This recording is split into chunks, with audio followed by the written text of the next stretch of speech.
നമസ്കാരം, ന്യൂസ് സ്കാനിലേക്ക് ഏവർക്കും സ്വാഗതം.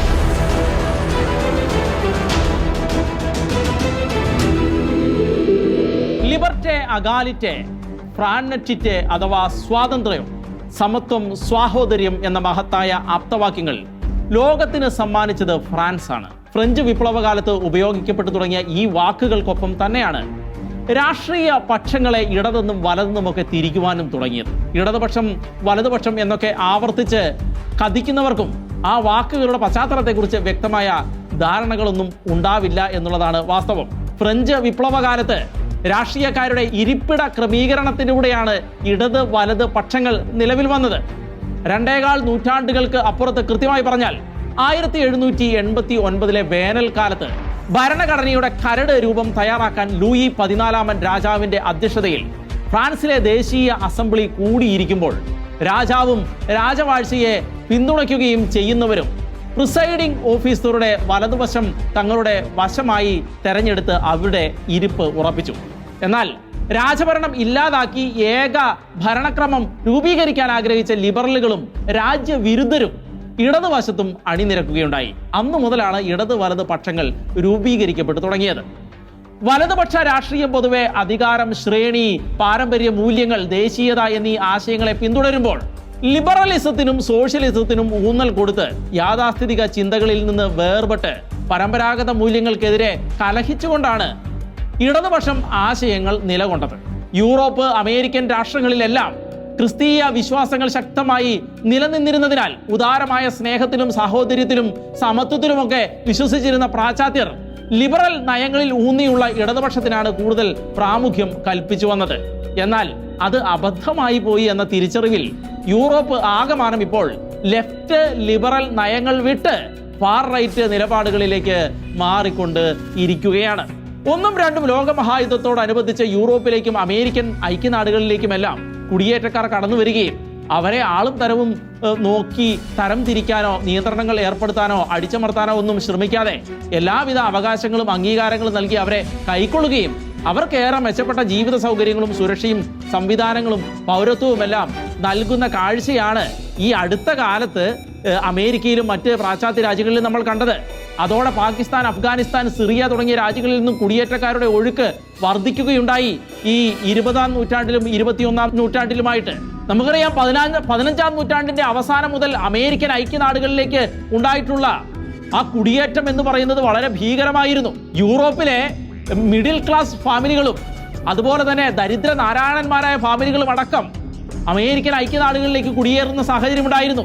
അതിന്റെ കഥകളെല്ലാം ചരിത്രത്തിൽ ഒരുപാട് വർണ്ണിക്കപ്പെട്ടിട്ടുള്ളതാണ്. പൊടിയിലും ചെളിയിലും കടന്ന് അസുഖങ്ങൾ വന്ന് മരിച്ചു വീണ് എത്രയോ ലക്ഷക്കണക്കിന് ആളുകളാണ് അമേരിക്കൻ ഐക്യനാടുകളുടെ മണ്ണിൽ കുടിയേറ്റക്കാർ മരിച്ചു വീണിട്ടുള്ളത്. ആ കഥകളെല്ലാം ഇന്നും ചരിത്രങ്ങളിൽ ഒരുപാട് നമുക്ക് വായിച്ചെടുക്കാൻ കഴിയുന്നതാണ്. Spain, Germany, Norway, Sweden, Denmark, Belgium, Portugal, Spain, United kingdom എന്നീ യൂറോപ്യൻ രാജ്യങ്ങളിലേക്കാണ് പിന്നീട് ഈ അടുത്ത കാലത്ത് മിഡിൽ ഈസ്റ്റ് അടക്കമുള്ള ആഫ്രിക്കയുടെ നോർത്തേൺ ഭാഗങ്ങളിൽ നിന്ന് അടക്കം വലിയ ഇസ്ലാമിക കുടിയേറ്റം ഉണ്ടാകുന്ന സാഹചര്യം ഉണ്ടായത്. പിന്നീട് അമേരിക്ക അടക്കമുള്ള, ഓസ്ട്രേലിയ അടക്കമുള്ള സ്ഥലങ്ങളിലേക്കും ഈ കുടിയേറ്റം വ്യാപിപ്പിക്കുകയുണ്ടായി.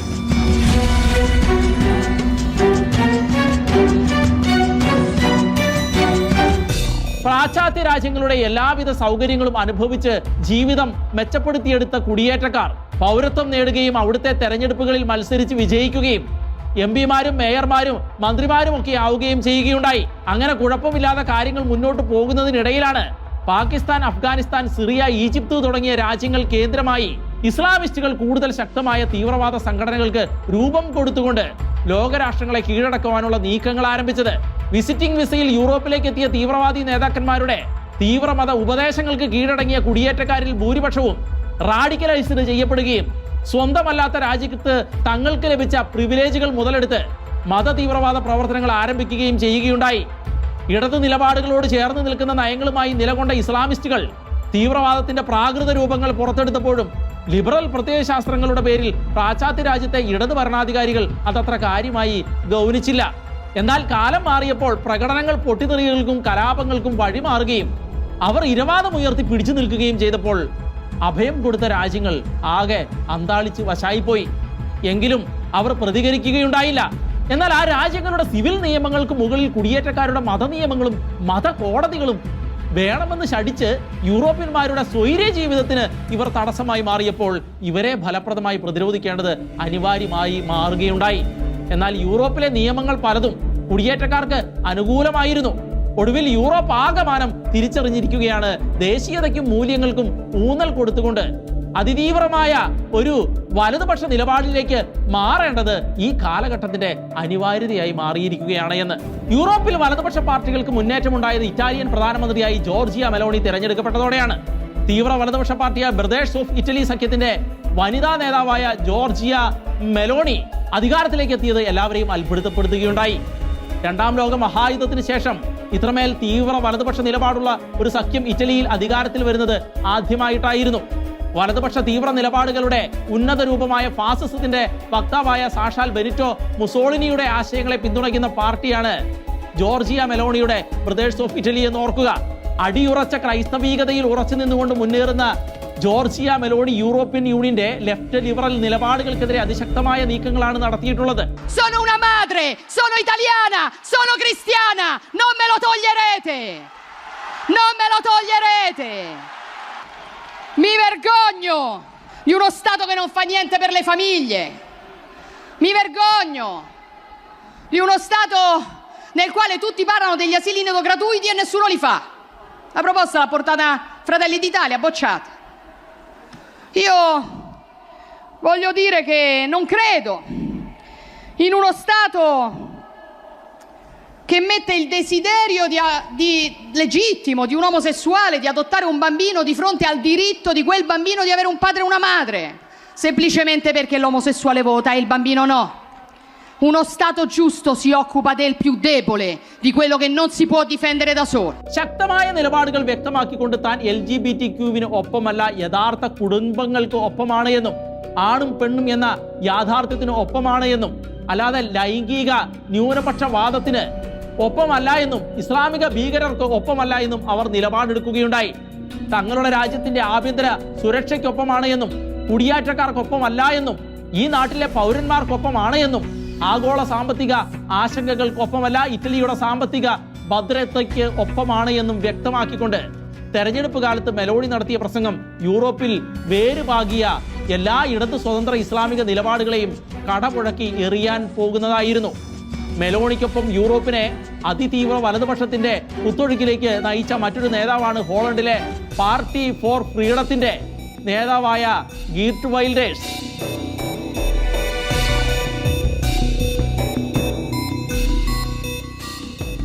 കുടിയേറ്റക്കാരുടെ കൊള്ളരുതായ്മകളെ അനുഭവിച്ചു മടുത്ത ഡച്ചുകാർക്ക് നടുവിൽ കടുത്ത പൊളിറ്റിക്കൽ ഇസ്ലാം വിരുദ്ധനും കുടിയേറ്റ വിരുദ്ധനുമൊക്കെയായ ഗീർട്ട് വൈൽഡേഴ്സ് എഴുന്നേറ്റതോടെ ഇടത് വിരുദ്ധ വികാരവും വലത് തീവ്രപക്ഷ മുന്നേറ്റവും പോളണ്ടിൽ ആളിപ്പടരുകയായിരുന്നു. പൊളിറ്റിക്കൽ ഇസ്ലാം വിരുദ്ധ തീപ്പൊരിയായ വൈൽഡേഴ്സ് 2023 തെരഞ്ഞെടുപ്പിൽ തോറ്റമ്പും എന്നായിരുന്നു ഡച്ച് ലിബറലുകളുടെ ധാരണ. എന്നാൽ വമ്പിച്ച ഭൂരിപക്ഷത്തിൽ വൈൽഡേഴ്സ് ജയിച്ചു കയറിയപ്പോൾ അമ്പരന്ന് പോയ ഏവർക്കും ബോധ്യമായി നെതർലാൻഡ്സും കുടിയേറ്റക്കാരെ കൊണ്ട് പൊറുതിമുട്ടിയെന്നും അതിനുള്ള പോംവഴി തീവ്ര വലതുപക്ഷമാണെന്ന് ഡച്ച് ജനത തിരിച്ചറിഞ്ഞു എന്നും. ഏറെക്കാലമായി വൈൽഡേഴ്സിനെ പാർശ്വവൽക്കരിച്ചുകൊണ്ടിരുന്ന മുഖ്യധാര ഇടത് ലിബറൽ പാർട്ടികളെ മറികടന്നുകൊണ്ടാണ് പാർലമെന്റിൽ ഏറ്റവും വലിയ ഭൂരിപക്ഷം അദ്ദേഹം നേടിയെടുക്കുകയുണ്ടായത്. 2022 ലെഫ്റ്റ് ആൻഡ് ലിബറൽ നയങ്ങൾ മാറ്റിവെച്ച് തീവ്ര വലതുപക്ഷ നിലപാടുള്ളവർ സ്കാൻഡിനേവിയൻ രാജ്യമായ സ്വീഡനിൽ അധികാരത്തിലെത്തുന്നത്. സ്വീഡനിലെ 3 മധ്യ വലതുപക്ഷ പാർട്ടികൾ സ്വീഡന്റെ പാർലമെന്ററി പിന്തുണയെ ആശ്രയിക്കുന്ന ഒരു ന്യൂനപക്ഷ സഖ്യം രൂപീകരിച്ചത് തന്നെ ശക്തമായ ഫാർ റൈറ്റ് നിലപാടിലേക്ക് സ്വീഡൻ ജനത എത്തിച്ചേർന്നിരിക്കുന്നു എന്നുള്ളതിന്റെ വ്യക്തമായ ഒരു തെളിവ് കൂടിയായിരുന്നു. അവിടെയും ക്രിസ്ത്യൻ ഡെമോക്രാറ്റിക് പാർട്ടി അധികാരത്തിൽ വരികയും ക്രൈസ്തവീകതയിൽ ഊന്നിക്കൊണ്ട് ശക്തമായ മുന്നേറ്റം നടത്തുകയും ചെയ്തിരിക്കുകയാണ്. പാർട്ടിയുടെ ഉജ്ജ്വലമായ നേതാവും പ്രധാനമന്ത്രിയുമായ എബ്ബ ബുഷ് കുടിയേറ്റക്കാർക്കെതിരെ നടത്തിയത് ശക്തമായ പ്രസ്താവനകളായിരുന്നു. ഇസ്ലാം വിരുദ്ധ നിലപാടുകൾ ഉയർത്തിപ്പിടിക്കുന്ന സൽമാൻ മോമികയുടെ ലൈവ് കൊലപാതകത്തെ തുടർന്ന് വീണ്ടും തീവ്രവാദികൾ അഴിഞ്ഞാടുന്ന സാഹചര്യം സ്വീഡനിൽ സംജാതമായിട്ടുണ്ട്. എന്നാൽ അതിനെ ശക്തമായി നേരിടാനുള്ള നീക്കത്തിലാണ് സ്വീഡൻ. കാലിക സംഭവങ്ങളുടെ പശ്ചാത്തലത്തിൽ സ്വീഡൻ പ്രധാനമന്ത്രി യുൾഫ് ക്രിസ്റ്റേഴ്സും നടത്തിയ പ്രതികരണങ്ങളും അതാണ് ഇപ്പോൾ അവിടെ നടക്കാൻ പോകുന്നത് എന്നുള്ള സൂചനകളാണ് നമ്മോട് വിളിച്ചു പറയുന്നത്. ഇറ്റലിയും സ്വീഡനും സ്വീകരിച്ച അതേ നിലപാടുകളിലൂടെ തന്നെയാണ് തീവ്ര വലതുപക്ഷത്തേക്ക് സ്പെയിനും മുന്നേറുന്നത്. സ്പെയിനിൽ ഒരു വർഷം മുമ്പ് നടന്ന തെരഞ്ഞെടുപ്പിന്റെ ഫലവും വിരൽ ചൂണ്ടുന്നത് അവരും യൂറോപ്പിന്റെ ഫാർ റൈറ്റ് മുന്നേറ്റത്തിലേക്ക് തന്നെയാണ് മുന്നേറിക്കൊണ്ടിരിക്കുന്നത് എന്ന് തന്നെയാണ്. എന്നാൽ ഒറ്റയ്ക്ക് ഭരിക്കാനുള്ള കേവല ഭൂരിപക്ഷം സ്പെയിനിലെ ഫാർ റൈറ്റ് പോപ്പുലർ പാർട്ടിക്ക് ലഭിച്ചില്ല എങ്കിലും അവർ നടത്തിയ മുന്നേറ്റം മാറി ചിന്തിക്കുന്ന യൂറോപ്പിന്റെ ചിത്രം തന്നെയാണ് വെളിപ്പെടുത്തുന്നത് എന്നുള്ള കാര്യത്തിൽ തർക്കമൊന്നുമില്ല. യൂറോപ്പിലെ സുപ്രധാന രാജ്യമായ ജർമ്മനിയും കുടിയേറ്റക്കാരായി വന്നവർ ഉണ്ടാക്കിയ ഭീകരാക്രമണത്താൽ അതികഠിനമായ പ്രശ്നങ്ങളാണ് അനുഭവിച്ചുകൊണ്ടിരിക്കുന്നത്. 1970 മുതൽ ഇന്ന് വരെ ജർമ്മനിയിൽ നിരവധി ഭീകരാക്രമണങ്ങളാണ് നടന്നുകൊണ്ടിരുന്നത്. ആയിരക്കണക്കിന് ജർമ്മൻകാരും ഇത്തരത്തിൽ ആക്രമണത്തിൽ കൊല്ലപ്പെടുകയും ചെയ്തിട്ടുണ്ട്. എല്ലാം അടുത്ത ജർമ്മനി കഴിഞ്ഞ വർഷം അവിടെ പ്രവർത്തിച്ചുകൊണ്ടിരുന്ന നിരവധി തീവ്ര ഇസ്ലാമിക പ്രസ്ഥാനങ്ങൾ നിരോധിക്കുകയും നിരവധി മോസ്കുകൾക്ക് കൂട്ടിടുകയും ചെയ്യുന്ന സാഹചര്യമുണ്ടായി. എന്നിട്ടും ഇസ്ലാമിക തീവ്രവാദികൾ തീവ്രമായി മുന്നോട്ട് പോകുന്നു എന്നതിന്റെ തെളിവാണ് കഴിഞ്ഞ ക്രിസ്തുമസിന് ജർമ്മനിയിലെ ക്രിസ്തുമസ് മാർക്കറ്റിലേക്ക് കാറ് ഓടിച്ചു കയറ്റി ഒരു ഇസ്ലാമിക തീവ്രവാദി 2 പേരെ കൊന്നത്. അതുകൂടാതെ ഈ അടുത്ത കാലങ്ങളിൽ കത്തിയാക്രമണങ്ങൾ അടക്കം ജർമ്മനിയിൽ അരങ്ങേറുകയുണ്ടായി. ഇപ്പോഴിതാ ജർമ്മനിയിൽ തെരഞ്ഞെടുപ്പ് ആഗതമായിരിക്കുമ്പോൾ പുറത്തു വരുന്ന സർവേകളിൽ യാഥാസ്ഥിതിക വലതുപക്ഷ തീവ്ര പാർട്ടിയായ AfD അധികാരത്തിലേക്ക് എത്തുമെന്നുള്ള സൂചനകളാണ് പുറത്തു വരുന്നത്. ജർമ്മൻ ജനത ഇടത് സ്വതന്ത്ര ഇസ്ലാമിസ്റ്റുകളെ കൊണ്ട് മടുത്തു കഴിഞ്ഞിരിക്കുകയാണ്. അതിന്റെ തെളിവാണ് ഓൾട്ടർനേറ്റീവ് ഫോർ ജർമ്മനി എന്ന പാർട്ടിക്ക് ലഭിച്ചിരിക്കുന്ന ഈ സ്വീകാര്യത. അതിൽ വിറളി പിടിച്ചിരിക്കുന്ന സ്വതന്ത്രവാദികൾ ഇത് ജർമ്മൻ ജനാധിപത്യത്തിന്റെ അവസാനമാണെന്ന എക്കോസിസ്റ്റം മുഴക്കി ജനങ്ങളെ ഭീതിപ്പെടുത്താൻ ഇറങ്ങിയിരിക്കുന്ന കാഴ്ചകളാണ് നമ്മൾ ജർമ്മനിയിൽ നിന്ന് കണ്ടുകൊണ്ടിരിക്കുന്നത്. ജർമ്മനിയിലെ AfD പാർട്ടി ഏകദേശം 20% വോട്ടുകൾ പിടിക്കുമെന്നുള്ള സർവേ ഫലങ്ങളാണ് പുറത്തു വരുന്നത്. ഏതായാലും ജർമ്മനിയിൽ ഞായറാഴ്ച പൊതു തെരഞ്ഞെടുപ്പ് നടക്കുകയാണ്. സാധാരണഗതിയിൽ സെപ്റ്റംബർ 28 നടക്കേണ്ട തെരഞ്ഞെടുപ്പ് 7 മാസം മുമ്പ് ആക്കിയത് കഴിഞ്ഞ നവംബറിൽ ഭരണസഖ്യം തകർന്നതിനാലാണ്. സാമ്പത്തികമായി യൂറോപ്പിനെ നയിക്കുന്ന രാജ്യമായ ജർമ്മനിയിൽ നടക്കാൻ പോകുന്ന തെരഞ്ഞെടുപ്പ് ലോകമാകെ ഉറ്റുനോക്കുന്ന തെരഞ്ഞെടുപ്പ് കൂടിയാണ്. ക്രിസ്ത്യൻ ഡെമോക്രാറ്റുകൾ വലിയ ഭൂരിപക്ഷം നേടിയാലും നിർണായകമായ ശക്തിയായി മാറാൻ പോകുന്നത് AfD തന്നെയായിരിക്കും എന്നുള്ള സൂചനകളാണ് അവിടെ നിന്ന് പുറത്തു വരുന്നത്. അതിതീവ്രമായ സാമ്പത്തിക പ്രതിസന്ധിയിലൂടെ കടന്നു പോകുന്ന ജർമ്മനിക്ക് AfD കൈക്കൊള്ളുന്ന തീരുമാനങ്ങളും നിർണായകമായിരിക്കുമെന്ന് പറയാതെ വയ്യ. അതിതീവ്ര വലതുപക്ഷത്തിന്റെ ശക്തമായ തരംഗം തന്നെ പാശ്ചാത്യ രാജ്യങ്ങളിലേക്ക് അഴിച്ചുവിട്ട് അമേരിക്കൻ പ്രസിഡന്റ് ട്രംപ് AfDക്ക് ശക്തമായ പിന്തുണയുമായി രംഗത്ത് വന്നിട്ടുമുണ്ട്. ഇനി മറ്റൊന്ന് ഫ്രാൻസിലാണ്. ഫ്രാൻസിൽ തീവ്ര വലതുപക്ഷം ശക്തി പ്രാപിച്ചുകൊണ്ടിരിക്കുന്നതിന്റെ വ്യക്തമായ തെളിവുകളും കഴിഞ്ഞ തെരഞ്ഞെടുപ്പിൽ കണ്ടു. യൂറോപ്യൻ തെരഞ്ഞെടുപ്പിലും ഫ്രഞ്ച് പാർലമെന്റിലേക്ക് നടത്തിയ തെരഞ്ഞെടുപ്പിൽ മതിയായ ഭൂരിപക്ഷമില്ലാത്ത ലിബറൽ പാർട്ടികളുടെ സഖ്യം അധികാരത്തിൽ വന്നുവെങ്കിലും മരീൻ ലീപ്പനിന്റെ ഫാർ റൈറ്റ് പാർട്ടി ശക്തമായ മുന്നേറ്റമാണ് ഇവിടെ നടത്തിയത്. ഇസ്ലാമിസ്റ്റ് കുടിയേറ്റക്കാരുടെ കത്തിക്കുത്തുകളും സ്ഫോടനങ്ങളും തുടർക്കഥയായി നടന്നുകൊണ്ടിരിക്കുന്ന ഫ്രാൻസിലെ ജനങ്ങൾ കടുത്ത കുടിയേറ്റ വിരുദ്ധ നിലപാടിലേക്കും ഫാർ റൈറ്റ് നിലപാടുകളിലേക്കും എത്തിയിരിക്കുകയാണ്. ഇപ്പോൾ ഭൂരിപക്ഷം കൂട്ടിയിരിക്കുന്ന അവർക്ക് വരും തെരഞ്ഞെടുപ്പുകളിൽ ഒറ്റയ്ക്ക് ഭരിക്കാനുള്ള കേവല ഭൂരിപക്ഷം ഉറപ്പാണ്. 2ാം ലോക മഹായുദ്ധത്തിന് ശേഷം ആദ്യമായി ഒരു സർക്കാരിനെ നയിക്കാൻ ഓസ്ട്രിയൻ തീവ്ര വലതുപക്ഷ പാർട്ടിയായ ഫ്രീഡം പാർട്ടിക്ക് കഴിഞ്ഞ മാസം നടന്ന തെരഞ്ഞെടുപ്പിൽ വൻപിച്ച ഭൂരിപക്ഷം നൽകിയിരിക്കുകയാണ് അവിടുത്തെ ജനങ്ങൾ. സൂര്യൻ അസ്തമിക്കാത്ത രാജ്യമായ ബ്രിട്ടനിൽ ഇപ്പോൾ പാകിസ്ഥാനിൽ നിന്നും അഫ്ഗാനിസ്ഥാനിൽ നിന്നുമുള്ള കുടിയേറ്റക്കാർ കീഴടക്കിയിരിക്കുന്ന സാഹചര്യമാണുള്ളത്. 2011 ഒരു ജനസംഖ്യാ റിപ്പോർട്ട് അനുസരിച്ച് ഇംഗ്ലണ്ടിലെയും വെയിൽസിലെയും ജനസംഖ്യ 7% വർദ്ധിച്ച് 56.5 മില്യണായി ഉയർന്നതിൽ 3.5% വളർച്ചയും കുടിയേറ്റം കാരണമായി ഉണ്ടായതാണ് എന്നാണ് പറയപ്പെടുന്നത്. 2001 ബ്രിട്ടൻ 79% ക്രൈസ്തവരുമായി ക്രൈസ്തവ രാഷ്ട്രമായി തന്നെ തുടരുന്നുവെന്ന വാർത്ത സർവേ റിപ്പോർട്ടുകൾ പുറത്തു വന്നിരുന്നുവെങ്കിലും 2011 റിപ്പോർട്ട് അനുസരിച്ച് ക്രൈസ്തവർ 77% എന്നത് 59%ത്തിലേക്ക് കൂപ്പുകുത്തി വീണു എന്നുള്ള റിപ്പോർട്ടാണ്. എന്നാൽ 1.8 മില്യൺ ആയിരുന്ന മുസ്ലിം ജനസംഖ്യ 3 മില്യനായി വർദ്ധിക്കുകയും ചെയ്തിരിക്കുകയാണ് ഇവിടെ. ഇവർക്ക് തെരഞ്ഞെടുപ്പിൽ മത്സരിച്ച് മേയർമാരും ക്യാബിനറ്റ് മന്ത്രിമാരും ഫസ്റ്റ് മിനിസ്റ്റർമാരും ആകുവാനും കഴിഞ്ഞിട്ടുള്ള സാഹചര്യമുണ്ട്. എന്നാൽ ഇപ്പോൾ ബ്രിട്ടനെ കുറിച്ച് ബ്രിട്ടീഷ് പൗരത്വമുള്ള ബഹ്റിൻകാരനായ സോഷ്യൽ അനലിസ്റ്റായ അംജാദ് താഹ ലണ്ടനിലെ മാധ്യമങ്ങൾക്ക് നൽകിയ അഭിമുഖത്തിൽ നടത്തിയ വെളിപ്പെടുത്തലുകൾ ഏവർക്കും നടുക്കമുളവാക്കുന്നതാണ്. I think you have more extremists in UK than you have in the Middle East. Really? At this stage, absolutely. The things that some of the Islamists say in various mosques, and we have been seeing that online, the terminology they use, the analysis they make, the statements they actually make, they would not be able to say it all the way in Afghanistan, for example, or in Iraq. In the name of democracy, so the Muslim Brotherhood, who are the Islamists, who are the main ones, are ruling and controlling in various press when it comes to the Muslim society and community in the UK. They control the whole narrative, and the Muslim Brotherhood and the Islamists are the radical Islamists. They are the Islamists, and they use the freedom of speech in a manner where they will be anti-Semite in the name of freedom of speech. I absolutely stand against that, because I think anti-Semitism is not an opinion; it's a crime, and a crime against humanity. എല്ലാ Arab രാജ്യങ്ങളിലും ഉള്ളതിലും അധികം തീവ്രവാദികൾ ബ്രിട്ടനിലുണ്ട് എന്നും free സ്പീച്ചിന്റെ പേരിൽ British സർക്കാർ അത്തരം തിന്മ നിറഞ്ഞ നടപടികൾക്ക് കളമൊരുക്കുകയാണ് എന്നും അംജദ് താഹ വ്യക്തമാക്കുകയുണ്ടായി. ഇസ്ലാമിലെ തീവ്ര നിലപാടുകാരെയെല്ലാം സൗദിയും UAEയും എല്ലാം പുറത്താക്കി. എന്നാൽ ഇവരെല്ലാം യൂറോപ്യൻ രാജ്യങ്ങളിൽ പ്രത്യേകിച്ച് ബ്രിട്ടനിലേക്ക് ചേക്കേറിയിരിക്കുകയാണ് എന്നും ബ്രിട്ടൻ അവർക്ക് സംരക്ഷണം ഒരുക്കുകയാണ് എന്നും അതിലേറ്റവും പ്രധാനപ്പെട്ട സംഘടനയാണ് ഇസ്ലാമിക ബ്രദർഹുഡ് എന്നും. ഇത്തരം സംഘടനയുടെ ചെല്ലും ചെലവും ഏറ്റുവാങ്ങി ബ്രിട്ടനിൽ ഭീകരവാദികൾ അനുദിനം പെരുകിക്കൊണ്ടിരിക്കുകയാണ് എന്നും അതിനെതിരെ ഫലപ്രദമായി ഒന്നും ചെയ്യാനാകാതെ സ്റ്റാർമർ സർക്കാർ കുഴയുകയാണ് എന്നും അംജദ് താഹ പറയുന്നു. മിഡിൽ ഈസ്റ്റിൽ ഉള്ളതിനേക്കാൾ കൂടുതൽ തീവ്രവാദികൾ UK-യിലുണ്ടെന്നും അവർ വിവിധ പള്ളികളിൽ പറയുന്ന കാര്യങ്ങൾ താൻ ഓൺലൈനിൽ കണ്ടിട്ടുണ്ടെന്നും അവർ ഉപയോഗിക്കുന്ന പദങ്ങളും പ്രസ്താവനകളും താലിബാൻ ഭരിക്കുന്ന അഫ്ഗാനിസ്ഥാനിൽ പോലും അനുവദിക്കുന്നതല്ല എന്നും ബ്രിട്ടനിൽ ഇപ്പോൾ ശക്തമായി വ്യാപരിക്കുന്നത് മുസ്ലിം ബ്രദർഹുഡ് എന്ന സംഘടനയാണെന്നും അവരുടെ സായുധ സേനയാണ് ഹമാസ് എന്നും താൻ ജനിച്ചു വളർന്ന UAE-യിൽ ഇവരെ നിരോധിക്കുകയും അവരുമായുള്ള ബന്ധം ഉണ്ടെന്ന് തോന്നിയ നിരവധി സംഘടനകളെ ഭീകര സംഘടനകളായി പ്രഖ്യാപിക്കുകയും ചെയ്തിട്ടുണ്ടെങ്കിലും UK-യിൽ അവരെ നിരോധിച്ചിട്ടില്ല എന്നും ഇസ്ലാമോഫോബിയ എന്ന പദം തന്നെ ഇപ്പോൾ ഇവർ വ്യാപകമായി ഉപയോഗിക്കുന്നത് തീവ്ര ഇസ്ലാമിസ്റ്റുകളെയോ മുസ്ലിം ബ്രദർഹുഡിനെയോ വിമർശിക്കുന്നതിൽ നിന്ന് മറ്റുള്ളവരെ തടയാൻ വേണ്ടി മാത്രമാണ് എന്നുമുള്ള താഹയുടെ വെളിപ്പെടുത്തൽ ഭീതി ഉളവാക്കുന്നത് തന്നെയാണ്. ബ്രിട്ടനിലേക്ക് ഇസ്ലാമിക കുടിയേറ്റക്കാർ വരുമ്പോൾ മുസ്ലിം ബ്രദർഹുഡ് ആദ്യം തന്നെ അവരെ പള്ളിയിലേക്ക് കൊണ്ടുവന്ന് പൗരത്വമോ അഭയാർത്ഥി പദവിയോ ഉറപ്പു നൽകുന്നതിന് ഹോം ഓഫീസ് മാനദണ്ഡത്തിന് അനുയോജ്യമായി അവരുടെ കേസുകൾ മാറ്റും.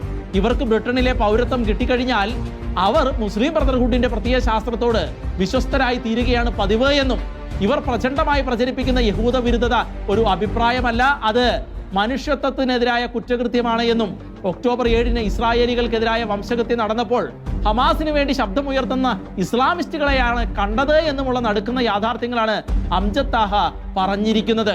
ഏതായാലും കഴിഞ്ഞ ഓഗസ്റ്റിൽ കലാപങ്ങൾ നടത്തിക്കൊണ്ട് പൊട്ടിപ്പുറപ്പെട്ട ആ വലതുപക്ഷ തീവ്ര വികാരം ഇപ്പോൾ ട്രംപിന്റെ സ്വാധീനത്താൽ വീണ്ടും ഉയർക്കൊണ്ടിരിക്കുകയാണ്. ട്രംപിനെ പോലെ തന്നെ അതിശക്തനായ യാഥാസ്ഥിതിക നിലപാടുള്ള ഒരു നേതാവ് ബ്രിട്ടനിൽ ഉദയം ചെയ്തില്ല എങ്കിൽ വെള്ളക്കാരായ പുരുഷന്മാർ മർദ്ദനമേറ്റ് ഓടിപ്പോവുകയും സ്ത്രീകൾ ലൈംഗിക അടിമകളായി നശിക്കുകയും ചെയ്യുന്ന കാലം വിദൂരമല്ല എന്നാണ് അവിടെ നിന്നുള്ള റിപ്പോർട്ടുകൾ സൂചിപ്പിക്കുന്നത്. യൂറോപ്പിന്റെ പ്രൗഢിയും സമ്പത്തുമെല്ലാം ക്രൈസ്തവീകമായ അടിത്തറയിൽ കെട്ടിപ്പടുത്തത് തന്നെയാണ്. അത് പിന്നീട് ഈസ്റ്റ് വെസ്റ്റ് എന്നിങ്ങനെ രണ്ട് ദിക്കുകളിലേക്ക് പിരിയുകയും ഈസ്റ്റ് ഇസ്ലാമിക ഭരണത്തിന് കീഴിലായപ്പോൾ വെസ്റ്റ് യൂറോപ്പ് ക്രൈസ്തവ അടിത്തറയിൽ തന്നെ നിൽക്കുകയുമാണ് ഉണ്ടായത്. പിന്നീട് അത് കാത്തലിക് പ്രൊട്ടസ്റ്റന്റ് എന്നിങ്ങനെ പിരിയുകയും അത് മുതലെടുത്ത് സെക്യുലറിസം പടർന്നു പന്തലിക്കുകയും ചെയ്യുകയുണ്ടായി. കുടിയേറ്റക്കാരുടെ ചതി തിരിച്ചറിയാനാകാതെ അവർക്ക് പിന്തുണ കൊടുത്തുകൊണ്ട് യൂറോപ്പ് കാലക്രമേണ നശിക്കുന്ന കാഴ്ചകളാണ് നമ്മൾ കണ്ടത്. അതിനെല്ലാമുള്ള ശാശ്വത പരിഹാരം എന്ന നിലയിലാണ് ഇപ്പോഴത്തെ തീവ്ര വലതുപക്ഷ നീക്കങ്ങളെ കാണുന്നത്. കേവലം ഫാർ റൈറ്റ് നിലപാടിനപ്പുറത്ത് ക്രൈസ്തവീകതയിൽ അടിത്തറയിട്ട വലതുപക്ഷ മുന്നേറ്റം തന്നെയാണ് യൂറോപ്പിന് ആവശ്യമായിട്ടുള്ളത്. അതാണ് ട്രംപ് മുന്നോട്ട് വയ്ക്കുന്ന ഫാർ റൈറ്റ് നിലപാട്. യൂറോപ്പിന്റെ സംസ്കാരത്തോടും മൂല്യങ്ങളോടും ഇഴുകിച്ചേർന്ന് മുന്നോട്ട് പോകുന്ന അംഗീകൃത കുടിയേറ്റക്കാരെ എല്ലാം നിലനിർത്തുകയും കുടിയേറ്റക്കാരിൽ ഒരു തീവ്രവാദിയെങ്കിലും ഉണ്ടെങ്കിൽ അവനെ കണ്ടുപിടിച്ച് പുറത്താക്കുകയും ചെയ്യേണ്ടതാണ്. താൽക്കാലിക ആശ്വാസങ്ങൾക്കപ്പുറത്ത് സത്യദൈവത്തിലും വിശുദ്ധ വേദപുസ്തകത്തിലും അടിത്തറയിട്ട തീവ്ര വലതുപക്ഷ നിലപാടുകൾ കാലഘട്ടത്തിന്റെ അനിവാര്യതയായി മാറിയിരിക്കുകയാണ്. അവിടെയാണ് യൂറോപ്പിന് ഇപ്പോൾ പ്രതീക്ഷയുള്ളത് എന്നുള്ള റിപ്പോർട്ടുകളാണ് ഓരോ ദിവസവും നമ്മൾ അവിടെ നിന്നും കേട്ടുകൊണ്ടിരിക്കുന്നത്.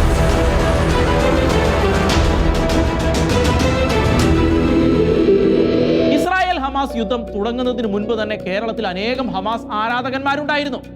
അതിതീവ്ര നിലപാടുകളോടെ നമ്മുടെ സമൂഹത്തിൽ വ്യാപരിച്ച സമയാസമയങ്ങളിൽ രംഗത്ത് വന്ന് സദാം ഹുസൈനും യഹ്യ സിൻവാറിനുമൊക്കെ മയ്യത്ത് നമസ്കാരം നടത്തിയും അഫ്സൽ ഗുരുവിനെ സ്മരിച്ചുമെല്ലാം അവരുടെ തനിനിറം വെളിപ്പെടുത്തിയിരുന്നു. വേറെ ചിലരാകട്ടെ ഇവിടുത്തെ മുഖ്യധാര രാഷ്ട്രീയ പാർട്ടികളിലെല്ലാം കാലേക്കൂട്ടി കയറിക്കൂടി അവരുടെ പ്രത്യയശാസ്ത്ര തന്ത്രങ്ങളെല്ലാം ഉരുവിട്ട് മതേതരമെന്നും ജനാധിപത്യമെന്നും കൂടെ പറഞ്ഞ് അവരുടെ ചെലവിൽ നമ്മുടെ സാംസ്കാരിക സമൂഹത്തിലേക്ക് തീവ്രവാദ നിലപാടുകളെ സന്നിവേശിപ്പിക്കുകയായിരുന്നു. കമ്മ്യൂണിസ്റ്റുകാരും കോൺഗ്രസുകാരും ആകട്ടെ ഇസ്ലാമിക വോട്ട് ബാങ്ക് നിലനിർത്താനുള്ള ശ്രമത്തിന്റെ ഭാഗമായി പലസ്തീനെ മാത്രമല്ല ഹമാസിനെ പോലും പോരാളികളും സേനാനികളുമാക്കി പ്രീണന രാഷ്ട്രീയം ഉയർത്തിയിരുന്നു. എന്നാൽ അതെല്ലാം പഴങ്കഥ. ഇപ്പോഴിതാ സ്ത്രീകളെയും കുട്ടികളെയും തട്ടിക്കൊണ്ടുപോയി നിർദ്ദയം കൊന്നുകളഞ്ഞ ഗർഭിണികളുടെ വയർ പിളർന്ന് അവരെ കൊന്നും മൃതദേഹത്തെ പോലും ഹീനമായി അപമാനിച്ചുകൊണ്ട് തങ്ങളുടെ തനി സ്വഭാവം തെളിയിച്ച ഹമാസ് ഭീകരന്മാരെ തിടമ്പാക്കി ആനപ്പുറത്തേറ്റി എഴുന്നള്ളിച്ചുകൊണ്ട് കേരളത്തിലെ ഹമാസന്മാർ നമ്മുടെ സംസ്ഥാനത്തിന്റെയും രാജ്യത്തിന്റെയും സുരക്ഷയെ തന്നെ ചോദ്യം ചെയ്തിരിക്കുകയാണ്. നമ്മുടെ രാജ്യത്തെ നാറ്റിച്ചിരിക്കുകയാണ്. പാലക്കാട് ജില്ലയിലെ തൃത്താലയിൽ നടക്കുന്ന ആണ്ടുനേർച്ച എന്നറിയപ്പെടുന്ന ഇസ്ലാമിക ആചാരങ്ങളുടെ ഭാഗമായിട്ടാണ് ഒരുപറ്റം ആളുകൾ ചേർന്ന് ഇസ്രായേൽ പടമാക്കി വിട്ട ഭീകരന്മാരെ ഫ്ലെക്സിൽ കയറ്റി ആനപ്പുറത്ത് എഴുന്നള്ളിക്കുകയുണ്ടായത്. ഹിസ്ബുള്ള തീവ്രവാദി നേതാവ് ഹസൻ നസ്റുള്ളയുടെയും ഹമാസ് നേതാക്കന്മാരായ യഹിയ സിൻവാറിന്റെയും ഇസ്മായിൽ ഹനിയയുടെയും ചിത്രങ്ങളാണ് ആനപ്പുറത്ത് എഴുന്നള്ളിച്ചുകൊണ്ട് രാജ്യത്തിന്റെ സുരക്ഷയ്ക്ക് വെല്ലുവിളി ഉയർത്തുന്ന തരത്തിലുള്ള സന്ദേശം നൽകുകയുണ്ടായത്.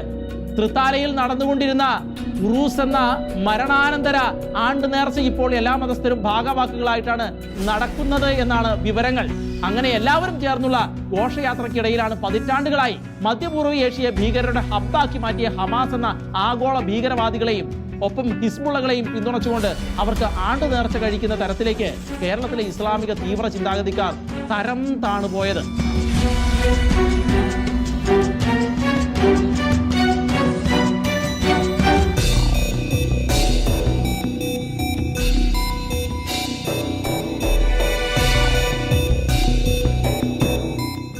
തറവാടീസ് തെക്കേ ഭാഗം എന്ന തലക്കെട്ടുള്ള ഫ്ലെക്സിൽ നസറുള്ളയുടെയും സിൻവാറിന്റെയും ഫോട്ടോയും മിന്നൽപ്പട പവർ എന്നൊരു ഫ്ലെക്സിൽ ഹനിയയുടെയും ഫോട്ടോ ചേർത്ത് അത് ഉയർത്തി പ്രദർശിപ്പിച്ചുകൊണ്ടാണ് തൃത്താലയിലെ ഹമാസന്മാർ ആഗോള തീവ്രവാദികൾക്ക് ആണ്ട് നേർച്ച കഴിച്ചത്. ആ ഘോഷയാത്രയിൽ ഏറെക്കുറെ 3000-ഓളം ആളുകൾ പങ്കെടുത്തിരുന്നു. അതുകൂടാതെ ഈ ഭീകരന്മാരുടെ ചെറിയ ചിത്രങ്ങൾ കയ്യിൽ പിടിച്ചുകൊണ്ട് കൊച്ചുകുട്ടികളും ഘോഷയാത്രയിൽ അണിനിരന്നിരുന്നു. അപ്പോൾ അവിടെ മന്ത്രി എം പി രാജേഷും കോൺഗ്രസ് നേതാവ് VT ബൽറാമും ഉണ്ടായിരുന്നുവെന്നാണ് വാർത്തകൾ. പലസ്തീനോട് അനുഭാവം കാട്ടുന്നതും അവരെ പിന്തുണയ്ക്കുന്നതും മനസ്സിലാക്കാം. പക്ഷേ കണ്ടിൽ ചോരയില്ലാത്ത ഭീകരന്മാരെ എന്തോ വലിയ സംഭവമാണെന്ന മട്ടിൽ എഴുന്നള്ളിച്ചു കൊണ്ടുവരുന്ന ഈ അവസ്ഥ തെളിയിക്കുന്നത് കേരളത്തിൽ നിലനിൽക്കുന്ന തീവ്രവാദ ആഭിമുഖ്യങ്ങളുടെ ഗുരുതരമായ അവസ്ഥകൾ തന്നെയാണ്. 2023 ഒക്ടോബർ 7 ഹമാസ് ഇസ്രായേലിനെ ആക്രമിച്ചതിനെ തുടർന്ന് യുദ്ധം രൂക്ഷമായിക്കൊണ്ടിരുന്ന സമയത്ത് ഹമാസിനെ പിന്തുണച്ച് കേരളത്തിലെ ഇസ്ലാമിക വോട്ട് ബാങ്ക് ഉറപ്പിക്കാൻ ഭരണകൂടവും പ്രതിപക്ഷവും നടത്തിയത് ചെറുതല്ലാത്ത പ്രയത്നങ്ങളായിരുന്നു. തീവ്രവാദികളെ പോരാളികളെന്നും സേനാനികളെന്നും ഒക്കെ വിളിച്ച് ആകുന്നത്ര പ്രീണനം അവർ അഴിച്ചുവിടുകയുണ്ടായി. ഹമാസിനെ ഭീകരർ എന്ന് വിളിച്ച കോൺഗ്രസ് നേതാവിനെതിരെ ചന്ദ്രഹാസമിളക്കി ഒരു കോൺഗ്രസ് നേതാവാകട്ടെ ഇസ്രായേൽ പ്രധാനമന്ത്രി നെതന്യാഹുവിനെ വെടിവെച്ച് കൊല്ലണമെന്ന് പോലും പറയുകയുണ്ടായി. ഇങ്ങനെ കൃതാർത്ഥനാകുന്ന കാഴ്ച നമ്മൾ കണ്ടു. ആ പ്രോത്സാഹനങ്ങളൊക്കെ ഏറ്റുവാങ്ങിയ കേരളത്തിലെ ഹമാസന്മാർ ദിവസങ്ങൾക്കുള്ളിൽ ഖാലിദ് മാർഷൽ എന്ന മുഴുത്ത ഹമാസ് തീവ്രവാദിയെ ഓൺലൈൻ പ്ലാറ്റ്ഫോമിൽ മലപ്പുറത്തെത്തിച്ച് ഹിന്ദുത്വത്തെയും സയണിസത്തെയും വേരോടെ പിഴുതെറിയാനുള്ള അയാളുടെ നിർദ്ദേശങ്ങൾ കേട്ട് കൈയടിക്കുകയുണ്ടായി. ജമാഅത്തെ ഇസ്ലാമിയുടെ യുവജന വിഭാഗമായ സോളിഡാരിറ്റി യൂത്ത് മൂവ്മെന്റ് ആയിരുന്നു പരിപാടിയുടെ സംഘാടകർ. എല്ലാത്തിനും സമ്മതം നൽകി കേരളത്തിലെ ഭരണകൂടവും അന്ന് വിസ നിഷേധിച്ചത് കൊണ്ട് മാത്രമാണ് ആ ഹമാസ് ഭീകരർ കേരളത്തിൽ എത്താതിരുന്നത്. അല്ലാതിരുന്നുവെങ്കിൽ ഒരു ആഗോള ഭീകരവാദിയുടെ പ്രസംഗത്തിന് തോക്കും പിടിച്ച് കാവൽ നിൽക്കേണ്ട ഗതികേടിലേക്ക് കേരള പോലീസ് അധപ്പതിച്ചു പോകുമായിരുന്നു. രാജ്യത്തിന്റെ അഖണ്ഡതയെ തകർക്കുന്ന അങ്ങേയറ്റം ഭീകരമായ പ്രവൃത്തികൾ തൃത്താലയിൽ നടന്നിട്ടും അത് വാർത്തയാക്കാൻ കേരളത്തിലെ ഒരു മുഖ്യധാര മാധ്യമത്തിലും കഴിഞ്ഞില്ല. മതേതരവും ജനാധിപത്യപരവുമായ കാഴ്ചപ്പാടുകൾ പുലർത്തുന്നുവെന്ന് മേനി നടിക്കുന്ന ഇസ്ലാമിക പാർട്ടിയുടെ വക്താവ് ചാനലിൽ ചർച്ചയിൽ വന്നിരുന്ന് ഹമാസ് ഭീകരന്മാരുടെ ഫോട്ടോ വെച്ചാൽ എന്താ തെറ്റ് എന്നൊക്കെ ചോദിച്ച് അതിനെ ന്യായീകരിക്കുന്ന കാഴ്ചകളും കേരളത്തിലെ ജനങ്ങൾക്ക് കാണേണ്ടതായി വന്നു. ഏതായാലും കേരളത്തിന്റെ വർത്തമാനകാല സാഹചര്യം അത്രത്തോളം തീവ്രവാദിവൽക്കരിക്കപ്പെട്ടു എന്നുള്ളതിന്റെ വ്യക്തമായ ദൃഷ്ടാന്തമാണ് നമ്മൾ തൃത്താലയിൽ കണ്ടത്. കേരള സർവകലാശാല കലോത്സവത്തിന് ഇന്തിഫാദ എന്ന പേരിടുകയും കേരളത്തിന്റെ സാംസ്കാരിക രംഗത്ത് പലയിടത്തും ഇത്തരം തീവ്രവാദ ചിന്തകൾ പിടിമുറുക്കുകയും ചെയ്യുന്ന വല്ലാത്ത സാഹചര്യം സംജാതമായിരിക്കുകയാണ്. ചങ്ങനാശ്ശേരിയിലെ പൊതു സൈറൻ നോമ്പ് തുറക്കാൻ വേണ്ടി അടിച്ചതടക്കം പൊതുവിടങ്ങളിലെല്ലാം പിടിമുറുക്കുന്ന ഇത്തരം ഏകപക്ഷീയ നടപടികൾ ഇപ്പോൾ കായംകുളത്തെ സർക്കാർ ആശുപത്രിയുടെ ഉദ്ഘാടനത്തിന് ഇസ്ലാമിക കൂട്ടപ്രാർത്ഥന വരെ നടത്തുന്ന ഇടത്തിലേക്ക് എത്തിച്ചേർന്നിരിക്കുകയാണ്. ഹമാസിൽ ശേഷിക്കുന്ന ഭീകരർ അടുത്ത ദിവസം ഇന്ത്യയുടെ ബദ്ധവൈരികളായ പാകിസ്ഥാനിൽ അതിഥികളായി എത്തി കടന്നുപോയതും തൃത്താലയിലെ ഹമാസ് എഴുന്നള്ളിപ്പും തമ്മിൽ ബന്ധമുണ്ടോ എന്ന് അന്വേഷിച്ച് കണ്ടെത്തേണ്ടതാണ്. കേരളത്തിലെ ഇസ്ലാം മതത്തിലെ തീവ്ര ചിന്താഗതിക്കാരും ഹമാസ് ഭീകരന്മാരുമായി എന്ത് ബന്ധമാണ് ഉള്ളത് എന്ന് കണ്ടെത്തുക തന്നെ വേണ്ടതാണ്. ഇത്തരം തീവ്രവാദി ആഭിമുഖ്യ നീക്കങ്ങൾ കേരളത്തിലെ ഹൈന്ദവ ക്രൈസ്തവ സമുദായങ്ങൾക്ക് എന്ത് സന്ദേശമാണ് നൽകുന്നത് എന്ന് കാണാതെ പോകരുത്. വിടവിലൂടെ ആഗോള തീവ്രവാദികൾ നമ്മുടെ നാട്ടിലേക്ക് കടന്നു വരാനുള്ള സാധ്യതകളാണ് ഇത്തരക്കാർ തുറന്നിട്ടത് എങ്കിൽ അക്കാര്യം അർഹിക്കുന്ന ഗൗരവത്തോടെ തന്നെ അന്വേഷിച്ച് അറിയേണ്ടത് തന്നെയാണ്.